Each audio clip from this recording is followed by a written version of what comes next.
अस्सलाम वालेकुम दोस्तों, डोनाल्ड लू ने जो इंकशाफात कर दिए हैं, इसके बाद अमेरिका में पाकिस्तानी अफसरान पर बड़ी पाबंदी लगने जा रही है। ये इतनी बड़ी खबर है दोस्तों कि इसको मेन स्ट्रीम मीडिया में तो इजाजत ही नहीं है चलाने की। अब कांग्रेसमैन ही डोनाल्ड लू को झूठा करार दे रहे हैं। वीडियो तो आपने देखी थी कि हियरिंग के दौरान लोग झूठा झूठा कह रहे थे डोनाल्ड लू को, लेकिन अब कांग्रेसमैन ही इनको झूठा करार दे रहे हैं। सारी अपडेट्स इस पर आपके साथ शेयर करते हैं। और साथ राना सनाउल्लाह ने टीवी पर बैठकर इमरान खान को कत्ल करने का मुतालबा कर दिया है। अब ये मुतालबा डोनाल्ड लू की हियरिंग के बाद ही सामने आया है। अब किससे मुतालबा किया है राना सनाउल्लाह ने, अहम डिटेल्स आपके सामने रखेंगे। डिटेल में आगे बढ़ने से पहले दोस्तों इस वीडियो को लाइक करना मत भूलें। अब ज्यादा घुमाकर बात नहीं करते, ये कांग्रेसमैन रॉय की वीडियो स्टेटमेंट जरा पहले आप सुने। Breaking news, Secretary Lew failed to call out the rigged election in Pakistan as clearly not free and fair. He failed to acknowledge what the whole world knows, that Imran Khan likely won. He failed to call for new elections. It is time for the United States to sanction those in Pakistan responsible and make it clear that any cooperation depends on new elections. अब इस statement पर मोहित पीरजादा ने उनका शुक्रिया अदा किया और कहा कि हमने आपकी स्ट्रॉन्ग वॉइस को इस हियरिंग में बहुत मिस किया। हमने सुना कि वो आपका इंतजार करना ही नहीं चाहते थे, यानी इस बंदे को इस हियरिंग में आने ही नहीं दिया गया।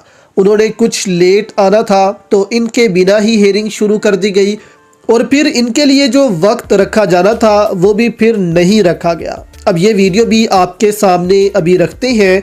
इनका नाम है रिप्रेजेंटेटिव टिम बर्शेट। इन्होंने तो ऐसे अल्फाज इस्तेमाल किए हैं कि आप कानों को हाथ लगाएंगे कि अब पाकिस्तान में मौजूद इन ताकतवरों के लिए बुरे हालात और बुरे दिन शुरू हो चुके हैं। कांग्रेसमैन रॉय की तरफ वापस आते हैं। अब इस बंदे ने कहा कि डोनाल्ड लू ने एक्सेप्ट कर लिया है कि पाकिस्तान में इलेक्शन शफाफ नहीं हुए, इसलिए इलेक्शन दोबारा करवाए जाएं और इन तमाम अफसरान को जेलों में डाला जाए और अमेरिका में इनके खिलाफ पाबंदियां लगाई जाएं जो इसमें मुलव्विस थे। अब किन किन पर पाबंदियां लगेंगी आपके सामने ये भी रखते हैं।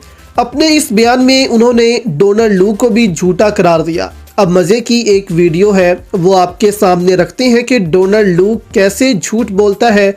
वीडियो आपके सामने रखते हैं कि एक में ये कहता है कि मेरी बीवी पाकिस्तानी है और एक वीडियो में ये कहता है कि मेरी बीवी नेपाली है। मैं पहली दफ़ा अपनी बीवी से नेपाल में मिला, तो ये ज़रा आप वीडियो देखें। Had my wife here sitting next to me. I met my wife in Pakistan. Was an American refugee worker working with Afghans, but her Namaste, Nepal. I'm Don Liu. I first visited Nepal in 1993, and I'm back today as Assistant Secretary of State for this region. When I was here almost 30 years ago, I fell in love with a young woman who is now my wife. And we've been married for almost 26 years. We have two beautiful kids, both of whom have names inspired by our time in South Asia, Alia and Kipling. तो Donald लू किस तरह झूठ बोलता है इस video से आपको अंदाजा हो गया होगा। खैर, कुछ टाउट सहाफ़ी यहाँ पर डोनाल्ड लू की इस हियरिंग को फ्लॉप करार दे रहे हैं और इसको साबित करने की कोशिश कर रहे हैं कि इससे कुछ साबित नहीं हुआ, ये पाकिस्तान को बदनाम किया गया है, पीटीआई पाकिस्तान को बदनाम करना बंद करे। तो यहाँ पर हम बात कर रहे हैं सहाफ़ी मंसूर अली खान की और आपको यहाँ पर समझ जाना चाहिए कि ये किन को साइफर में बचाना चाहते हैं जो इसमें मुलव्विस था। इनको फिर मोहित पीरजादा ने भी जवाब दिया। मोहित पीरजादा ने कहा कि चौधरी निज़ामुद्दीन साहब इनके छोटे मोटे लोंडे लपाड़े और कुछ जहनी तौर पर रिटायर्ड सहाफ़ी जो सहाफ़ी कम और कारोबारी ज़्यादा थे, अमेरिका में होने वाली कांग्रेस की समात पर बहुत शोर मचा रहे हैं। चोर मचाए शोर, मगर ये जहनी मफलूज ये समझने से कासिर है कि असल चीज़ कांग्रेस की समात या IMF के बाहर मुजाहिरा नहीं है। असल चीज़ ये है कि पाकिस्तानी अमरीकी कम्युनिटी ने अमेरिका के सिस्टम को समझना शुरू कर दिया है और अब ये सफ़र रुकने वाला नहीं है। चौधरी साहब को चाहिए कि इस सफ़र को रोकने की जद्दोजहद की बजाय इससे मुज़ाकरात करें और हल निकालें और पाकिस्तानी अमरीकी कम्युनिटी में वो तमाम लोग जो सफारत खाने के इशारों पर नाच रहे हैं और डरते हैं आज़ाद सोच से। इन्हें ये समझने की ज़रूरत है कि जितना ज़्यादा वो सफ़ीर और चंद अफसरों से आज़ाद होंगे इतना ही इनकी अहमियत और ताकत में इजाफा होगा।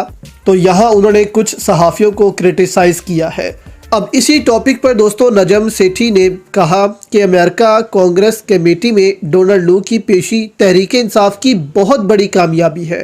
तहरीक इंसाफ ने बहुत अच्छी लॉबिंग की, मुशर्रफ आया, कई डिक्टेटर्स आए। ऐसा तारीख में पहली बार हुआ है कि अमेरिका में पाकिस्तानी कम्युनिटी ने मुत्तहिद होकर इस पर बात की, फैसला किया, एहतजाज किया और जद्दोजहद कर रहे हैं।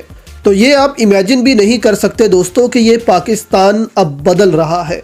अब काफ़ी चीज़ें जो है वो मुख्तलिफ होंगी, बदलेंगी। अब काफ़ी दोस्तों हाई लेवल के जो ऑफिशियल्स हैं अमेरिका में उन पर पाबंदियां भी लगने जा रही हैं और अब अमेरिका पाकिस्तानी अवाम के साथ खड़ा होने जा रहा है।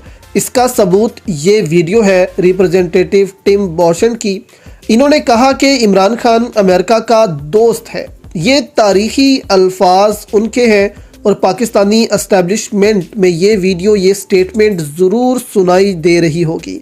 उन्होंने कहा कि हम पाकिस्तान में फ़ौज तो भेजेंगे नहीं इस जुल्म को रोकने के लिए, लेकिन हम दूसरे तरीके इस्तेमाल करेंगे।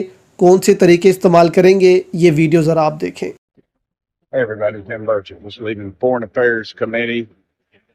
Good job, Brad. Thank you. Appreciate you, brother. Brad Sherman, Democrat. Good questions. In the committee, I was Foreign Affairs. Former leader of Pakistan, Imran Khan, was a friend of America, and the Pakistani military has taken him out and imprisoned him. And now we're trying to find out what the hell's going on over there. And I'm sure our State Department will write a strong letter and do absolutely nothing. What we need is not military involvement, but at some point, if these folks are going to be detriment to us, we need to use our economic might. That's what a world power should do. We don't need to be sending troops over or ships or anything like that. But anyway, so we'll see what happens. Thank you all for tuning in. तो साफ America अब कह रहा है कि अब हम super power होने का सबूत देंगे और IMF, वर्ल्ड बैंक के जरिए इनका रास्ता रोकेंगे। और इस बंदे ने पाकिस्तानी मिलिट्री का नाम लिया कि इन्होंने इमरान खान को कैद करके रखा हुआ है। तो अब जो ये सारी सिचुएशन बनती जा रही है ये पाकिस्तानी एस्टेब्लिशमेंट के कंट्रोल से भी बाहर हो जाएगी और इमरान खान को अब रिलीफ लाजमी देना होगा और इमरान खान की शराइत पर अब इमरान खान को डील करना होगा। लेकिन इस सारी डेवलपमेंट के बाद बहुत सी ताकतें पाकिस्तान में जो हैं वो परेशान हो गई हैं और राना सनाउल्लाह ने टीवी पर बैठकर कहा कि या तो अब हम रह सकते हैं या इमरान खान। यानी इमरान खान को कत्ल करने की बातें खुले आम राना सनाउल्लाह टीवी पर करता रहा है। किसको इशारा देता रहा है आपके सामने रखते हैं। राना सनाउल्लाह ने कहा कि हम ऐसे फंस गए हैं कि अब निकलना इंतहाई मुश्किल है। उन्होंने कहा कि इमरान खान का बस चला तो वो किसी को भी नहीं छोड़ेगा। यानी टीवी पर बैठकर पैगाम देते रहे हैं दूसरों को राना सनाउल्लाह के देखो इमरान खान को मत आने देना, अगर वो आ गया तो वो तुम्हें भी नहीं छोड़ेगा हमारे साथ, हमने तो फंसना ही है लेकिन तुम भी मारे जाओगे। अब वो तुम कौन है वो तुम ना मालूम है। अब टीवी पर बैठकर राना सनाउल्लाह ने कहा कि इमरान खान तो हाथ मिलाने को तैयार नहीं है तो वो कैसे हमसे बात करेगा, इसको या हमको इधर उधर तो करना होगा, कोई इधर उधर होगा तो फिर ही मामला ठीक होंगे। यानी राना सनाउल्लाह ने कहा कि या तो वो बचेगा या हम बचेंगे। तो इस पर सहाफ़ी ने कहा कि आप सियासी बंदे हैं, कैसी बातें कर रहे हैं। इस पर राना सनाउल्लाह ने कहा कि अब जब वो बैठने को तैयार ही नहीं है हमारे साथ, मैं क्या कहूँ फिर। यानी वो भी नवाज शरीफ की तरह इनसे डील कर ले तो ठीक है, नहीं तो इसको अब जान से हाथ धोना पड़ेगा। अब इस पॉइंट पर आकर इमरान खान की सिक्योरिटी को और ज़्यादा मजबूत करना चाहिए क्योंकि इस वक्त सिर्फ चंद लोगों के लिए इमरान खान खौफ की अलामत बने हुए हैं। लेकिन इमरान खान इस वक्त पूरे पाकिस्तान की उम्मीद है, पूरे पाकिस्तान के लिए लाजिम है। इमरान खान को अगर कुछ हुआ तो ये पाकिस्तान के लिए बहुत बुरा होगा, बहुत नुकसान का बायस होगा। इसलिए अब इदारे को इस पर तवज्जो देनी होगी कि वो इमरान खान की हिफाजत को यकीनी बनाए और ये जो भी इमरान खान को थ्रेट्स दे रहे हैं उनसे जवाब तलब किए जाएं और उनको भी कटहरों में लाया जाए कि वो क्यों ऐसी बातें कर रहे हैं और किन तक पैगामात पहुंचा रहे हैं। आपकी इस पर दोस्तों क्या राय है, हमें नीचे कमेंट्स में ज़रूर बताइएगा। वीडियो को लाइक और चैनल को सब्सक्राइब भी ज़रूर कर लें। अल्लाह हाफिज़।